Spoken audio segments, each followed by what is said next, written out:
반갑습니다. 배문환입니다. 자, 이번 시간은 우리 지난 시간에 이어서 이 정비법상 이 사업 시행 계획의 인가라는 부분을 보도록 하겠습니다. 시험 문제가 한 문제 나올 수 있는 부분입니다. 자, 일단 우리 사업 시행 계획은 정비법에서 이 재건축 재개발 사업의 시행 순서상에서 중간쯤에 오는 사업 시행 계획 단계입니다. 우리 앞에서 배웠던 기본 계획하고 이런 정비 계획은 행정관청이 만들어서 일종의 지시를 하는 계획이고, 우리 지난 시간에 배웠던 정비사업 조합이 설립인가를 받고 이제 등기를 해서 성립이 되면 이 조합인 시행자가 이런 사업 시행 계획을 만듭니다. 우리 처음 공부하실 때 사업 시행 계획은 뭐냐면 이 정비사업이란 조합이 사업 시행을 어떻게 할 건지 설계 도면 또는 이제 공사에 필요한 자금 조달 계획 같은 것들을 만들어서 중요한 건 나왔습니다. 설계도와 자금 계획 같은 것들을 첨부해서 이 사업 시행 계획이라는 공사 계획을 만들어 가지고 요거를 시장군수구청장한테 인가를 받는 겁니다. 그래서 이 사업 시행 계획의 일종의 공사 계획입니다. 설계 도면 같은 게 포함된 공사 계획을 사업 시행 계획이라고 부릅니다. 참고로 우리가 도시개발법에서는 이 절차상에서 실시계획이라는 말로 공사계획을 표현하는데, 정비법에서는 사업시행계획이라는 말로 이 공사계획을 표현하고 이걸 시장군수구청장한테 인가를 받습니다.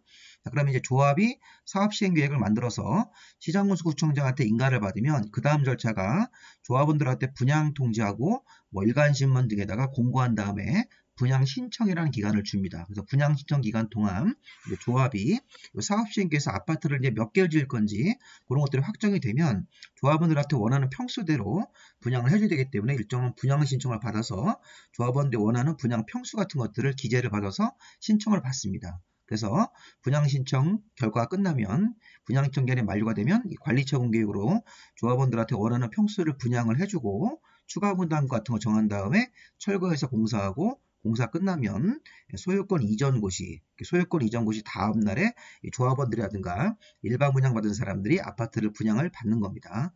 자, 그러면 이 사업 시행 계획에 대해 조금 더 우리가 좀 보겠습니다. 자, 사업 시행 계획은 이게 사업 시행자라고 생각하시면 돼요.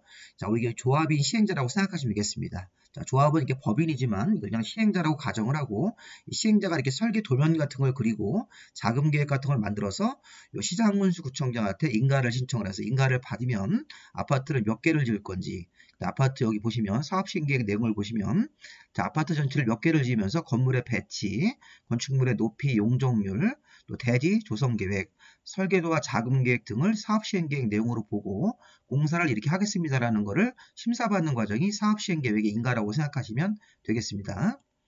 일단 그러면 이제 사업 시행 계획의 작성자부터 인가권자 내용을 볼 겁니다. 당연히 설명한 대로 사업 시행 계획은 정비사업의 시행자가 작성을 합니다. 정비사업 시행자는 기본적으로 이제 정비사업 조합이라고 생각하시면 되겠죠. 물론 이제 우리가 시장군수 등이나 토지주택 공사 등 같은 공공시행자도 있지만 특별한 말이 없을 때는 이 정비사업 조합인 사업시행자가 사업시행계획을 작성하는 게 원칙입니다. 자, 사업시행자 중에서 시장군수 등을 제외하고 나머지 사업시행자는 사업시행계획을 작성을 해서 시장군수 등한테 인가를 신청해야 된다. 인가권자는 60일 안에 인가 여부를 통보합니다. 이런 것들도 시험 문제 나올 수 있습니다. 자, 그러면 여기 사업시행자 중에서 시장군수 등이 직접 시행자인 경우는 빼고 나머지 사업시행자, 예를 들어서 정비사업 조합이라든가 아니면 토지주택공사 등 이런 그 밖의 시행자들은 사업시행계획을 작성을 해서 시장군수 등한테 인가를 신청을 하고, 자, 인가를 신청을 받은 인가권자는 인가 신청이 들어오고 나서 60일 안에 인가 여부를 통보합니다. 자, 그리고 사업시행 인가받은 내용을 변경, 중지, 폐지하는 경우도 인가를 받아야 됩니다. 항상 우리 공법에서는 인가 같은 걸 받고 나서 그 이후에 변경을 하거나 사업시 인가받은 내용을 중지하거나 사업시 인가받은 내용을 폐지할 때도 관련 인가를 별도로 받아야 됩니다. 물론 경미한 사항을 변경할 때는 변경 신고하는 사항이 있습니다. 자, 이 부분은 심화입니다. 심화. 그러니까 이제 2순환이라든가 나중에 3순환 같은 거 심화 학습할 때 이런 경미한 사항도 한번 읽어볼 겁니다. 자, 경미한 변경 사항은 변경인가보다 간단하게 신고로 처리하는 경우도 있습니다. 자, 이 경미한 사항이 뭔지는 알 필요 없습니다. 이건 이제 아직까지는 좀 어려운 부분입니다. 자, 그리고 사업시행 인가 신청을 할 때는 기본적으로 조합이 사업시행계획에 대해서 조합원 총회를 열어가지고 이 총회가 바로 사업시행계획 총회입니다. 자, 사업시행계획 인가 총회를 열어서 전체 조합원의 과반수 동의를 받아야 됩니다. 여기 보십시오. 조합이 사업 시행하는 경우 사업 시행 계획을 인가, 변경, 중지, 폐지 다 마찬가지입니다. 자, 이렇게 최초로 사업 시행 계획을 만들어서 인가받거나 인가받은 사업 시행 계획을 변경하거나 중지, 폐지 같은 거 할 때는 전체 조합원 총회를 열어서 전체 조합원의 과반수 동의를 받아야 된다. 전체 조합원이 만약에 1000명이면 1000명에 501명 과반수 동의를 받아야 됩니다. 근데 우리 예전에 요 밑에 보시면 자, 재개발 사업을 토지 등 수요자가 사업 시행자가 되는 경우도 있었죠. 자, 20인 미만이라서.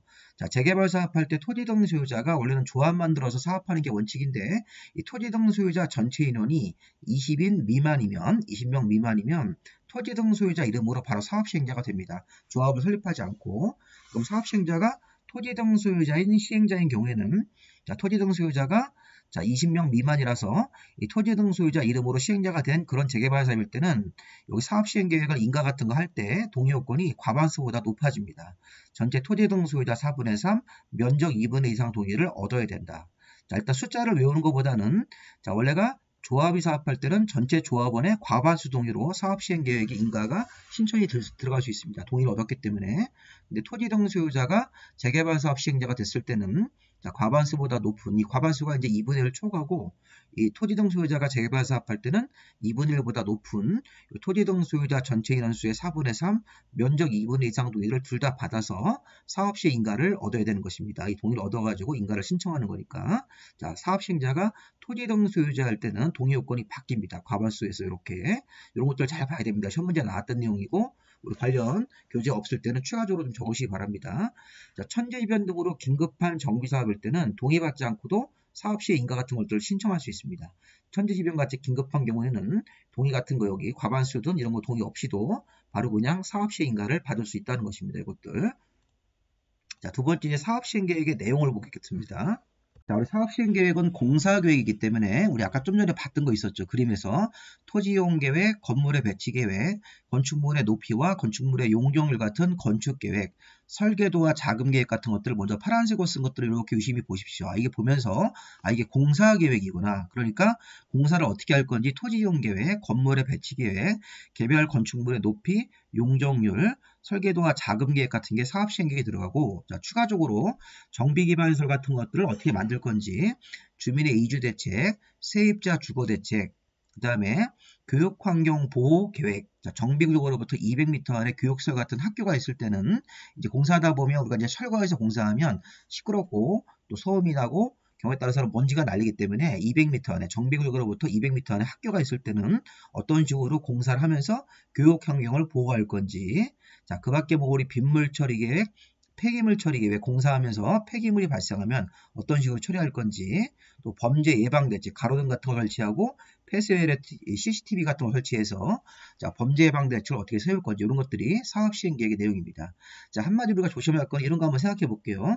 자, 다음 중 사업 시행 계획 내용이 아닌 것은 그러면 여기 있는 것들을 쭉 하는데 이제 우리 외우시기가 어렵죠. 이거 잘 안 외워집니다. 사실은 제가 강의하는 저도 이런 걸 외울 수는 없지만 이제 구분만 하는 겁니다. 자, 구분할 때 이런 거 분양 설계, 추가 부담금 이런 거 나오시면 안 됩니다. 자, 분양 설계나 추가 부담금은 이따 관리 처분 계획으로 넘어가서 들어갈 내용들입니다. 그래서 우리가 분양 설계 또는 분양 대상자의 뭐 이름 이렇게 분양자 들어가는 것들은 사업 시행 계획하고는 전혀 관련이 없습니다. 공사를 어떻게 할 건지, 공사하면서 폐기물 처리, 범죄 예방 대책 이런 것들을 어떻게 할 건지 이런 것들이 사업 시행 계획 내용으로 보시면 되겠습니다. 10번 같은 경우는 참고로 보시고요. 자, 그 다음에 이제 사업시행계획의 인가 절차. 아까 시장공수 등이 인가권자죠? 시장공수 등이 사업시행계획의 인가 신청을 받아서 그 사업시행 인가를 할 때는 14일 이상 일반인들한테 공람을 시켜서 자, 일반 이해관계인들, 조합원들 같은 일반 이해관계인들은 이 공람기간 14일 안에 의견을 제출할 수 있습니다. 자, 이런 거를 배우는 이유는 이게 필수입니다. 필수. 만약에 13일 정도 주면 이거 위법입니다. 시장공수 등이 사업시행 인가를 할 때는 충분히 의견을 수렴해서 인가를 내줘야 되기 때문에 기존 사업시행계획서에 불만인 사람들에 대해서 의견을 받아주는 기간을 14일 이상은 적어두셔야 됩니다. 최소 14일 이상이기 때문에 14일 정도를 주고 최소한 일반인들한테 관련서를 공람시키고 자, 일반인들, 이해관계인들이 조합원들을 포함한 이해관계인들이 자, 공람기간 동안 의견을 제출할 수가 있습니다. 자, 그 다음에 이번에는 사업시행계획을 인가할 때 교육환경에 지장을 주는지 관할 교육감이나 교육장과 협의를 해야 됩니다.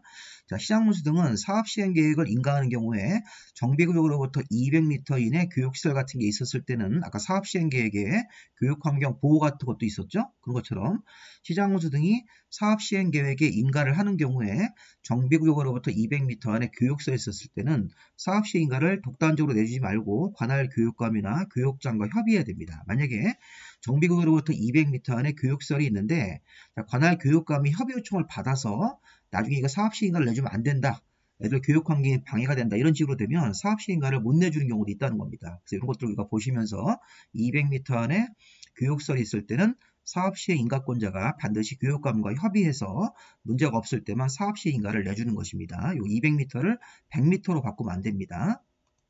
자, 그 다음에 통합심의. 자, 정비구역 지정권자는 사업시행계획 인가와 관련돼서 법정된 내용에 대해서 이건 좀 어려운 부분인데 이 정비구역 지정권자가 사업시행계획 인가와 관련된 법정된 내용 중 2개 이상 심의가 필요하면 이를 통합해서 통합심의를 의무적으로 해야 됩니다. 자, 우리 관련 교재 없으면 이게 추가적으로 좀 이것도 메모 좀 하시고요. 자, 지금 통합심의 내용 중에서 작년도 우리 말일날 본회의를 통과한 내용들이 있어서 또 개정사항이 또 생겼습니다. 일부. 그런데 아직 공포가 안 됐습니다. 지금 이제 설명절이 지금 지나가고 있는데 아직 공포가 안 돼 있고 아마 이거 2월달쯤에 공포가 되면 요 5-2와 5-3이 추가될 겁니다. 추가적으로 넣어서 공부하시면 되겠습니다. 자, 통합심의 이런 겁니다. 건축법상 건축물을 건축하는데 관련 심의가 있고 또 경관법상 심의, 교육환경 평가에 관한 심의, 그 다음에 국토교육법상 도시관리계획, 교통영향평가, 소방설의 설계 위주 설계에 새로 이게 들어간 겁니다. 이 노란색 부분이. 또 재영향평가, 환경영향평가 이런 것들에 대해서 사업시행 인가랑 관련돼 가지고 관련된 내용들은 정비구역 지정권자와 사업시행계 지정권자가 사업시행계획에 인가를 하면서 관련된 법정 내용 중에서 2개 이상 심의가 필요했을 때는 통합심의라는 걸 해야 돼서 통합심의 결국에는 규제 완화 대책입니다. 자, 이런 심의를 개별적으로 하다 보면 우리 건축물을 이제 우리 사업시행계획을 인가할 때 건축법상 심의, 경관법상 심의, 교통환경, 여기 보시면 교육환경, 교통환경 같은 것들을 다 일일이 심의 받다 보면 너무 시간이 많이 걸리니까 이런 심의 같은 것들을 통합을 해서 사업시행가 절차를 빠르게 진행하기 위한 내용들이니까 이런 것들 한번 좀 어렵지만 한번 읽어보시기 바랍니다. 통합심의 내용이 있을 때는 2개 이상 심의가 필요하면 의무적으로 통합해서 검토 심의를 해야 됩니다. 자, 이 통합 심의 할 수 있다고 하시면 안 됩니다. 의무조항입니다.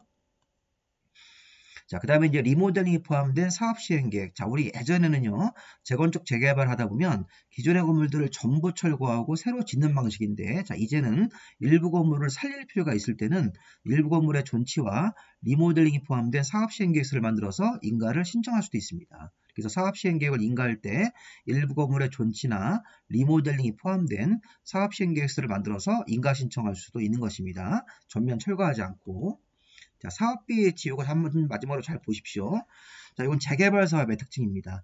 자, 시장문수 등이 재개발 사업의 사업시행 인가를 하는 경우에 자, 지정개발자라는 사람이 토지등 소유자로 지정개발자가 시행자가 되면 이게 부도가 날 수 있습니다. 자, 우리가 재개발 사업의 사업시행 인가할 때 시행자가 지정개발자라는 토지등 소유자가 시행자가 되면 이게 20명 미만의 소규모 재개발 사업이라서 그렇습니다.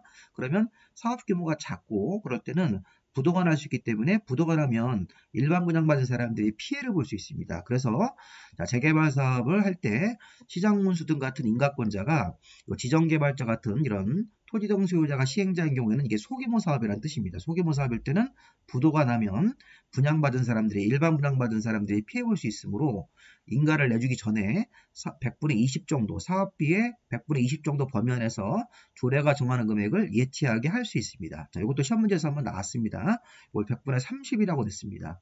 자, 재건축에 이런 게 없습니다. 재건축에는 없고 재개발 사업할 때만 사업 시행자가 지정개발자로 토지 등 소유자일 때는 100분의 20 정도 범위안에 사업비 전체 금액의 100분의 20 정도 범위안에서 조례가 정하는 금액을 예치하게 할 수 있다. 만약에 이게 시장문수가 예치를 하게 했는데 예치를 안 하면 사업시행가를 안 내주겠다는 뜻입니다. 이게 그런 식으로 해서 재개발 사업이 소규모 사업일 때 이런 식의 규제를 걸 수 있다는 겁니다. 사업비의 100분의 20 범위안에서 일정한 금액을 예치하게 할 수 있고 사업이 정상적으로 끝나면 반환입니다. 청산금 지급이라는 게 사업이 다 끝났다는 것입니다. 그래서 예치금은 여기 토지 등 소유자가 예치한 금액은 청산금 지급이 완료가 됐을 때는 이 정비사업이 끝난 다음에 정상적으로 사업이 마무리가 됐다는 뜻입니다. 그러면 이를 반환하는 것입니다. 순환정비 방식은 정비구역이 굉장히 크면 나눠서 나눈 다음에 순차적으로 정비사업을 하는 거라고 생각하시면 되겠습니다. 자, 크게 중요한 부분은 아니고 정비사업이 이렇게 있는데 굉장히 크면 이거 4개로 쪼개서 1지구, 2지구, 3지구, 4지구 나눈 다음에 1지구부터 주민들 이주하고 공사하고 이런 식으로 또 2지구로 넘어가서 1지구 끝난 다음에 2지구로 넘어가서 또 철거한 다음에 공사하고 이런 식으로 그럼 이제 3, 4지구는 이제 그동안은 이제 공사 안 하고 기존에 이제 기다리고 있는 상태가 되는 거죠.